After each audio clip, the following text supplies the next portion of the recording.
Friends, నేను మీ doctor Swapna Chekuri from Hyderabad women and fertility centre. Welcome to my channel.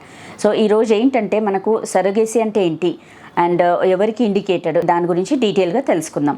So friends, basically surrogacy అనేది ఏంటంటే అద్దె గర్భము. Indications for surrogacy. So basically మనకు కంజనైటల్ మాల్ఫర్మేషన్ ఆఫ్ ద యూట్రస్ అంటే ఏదైనా యూట్రైన్ అనామలీస్ ఉన్నా, లేదు యాబ్సెంట్ యూట్రస్, కొందరు పుట్టుకతోనే యూట్రస్ ఉండదు, లేదు మనకు హ్యూజ్ ఫైబ్రాయిడ్స్ లేదు యూట్రస్ క్యాన్సర్ ఉన్నప్పుడు యూట్రస్ తీయాల్సిన అవసరం పడుతుంది. సో వీళ్ళు కూడా సరోగేసీకి వెళ్ళొచ్చు. And then repeated pregnancy losses అంటే ప్రెగ్నెన్సీ అందినట్టు అంది మిస్క్యారేజెస్ అవుతున్న వాళ్ళకు, లేదు రిపీటెడ్గా ఇంప్లాంటేషన్ ఫెయిల్యూర్ అంటే మల్టిపుల్ ఐవీఎఫ్ ఫెయిల్యూర్స్ అయిన వాళ్ళు, లేదు యాషర్మ్యాన్ సిండ్రోమ్ అంటే ట్యూబర్క్లోసిస్ ఎఫెక్ట్ అయ్యి మనకు లోపల పొర అస్సలు డెవలప్ అవ్వట్లేదు, అలా ఉన్న వాళ్ళు కూడా సరోగేసీకి వెళ్ళొచ్చు.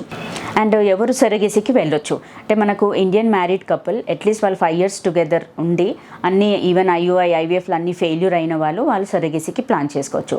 సెకండ్ థింగ్ ఏంటంటే సింగిల్ లేడీ అంటే ఆల్రెడీ మ్యారీడ్ బట్ హస్బెండ్ లేడు, విడోడ్ లేడీ, లేదు సింగిల్ మ్యారీడ్ లేడీ, వాళ్ళు కూడా సరోగేసీకి ప్లాన్ చేసుకోవచ్చు.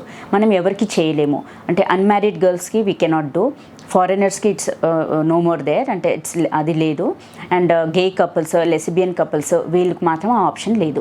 సో ఫ్రెండ్స్, ఈ వీడియోలో మనం సరోగేసీ అంటే ఏంటి, వాట్ ఆర్ ద ఇంప్లికేషన్స్ అనేది తెలుసుకున్నాం. అండ్ ఎవరికి సరోగేసీ చేయొచ్చు, ఎవరికి చేయకూడదు, అండ్ ఎవరు సరోగేట్ మదర్ లాగా యాక్ట్ చేయొచ్చు, వీటన్నిటి గురించి తెలుసుకున్నాం.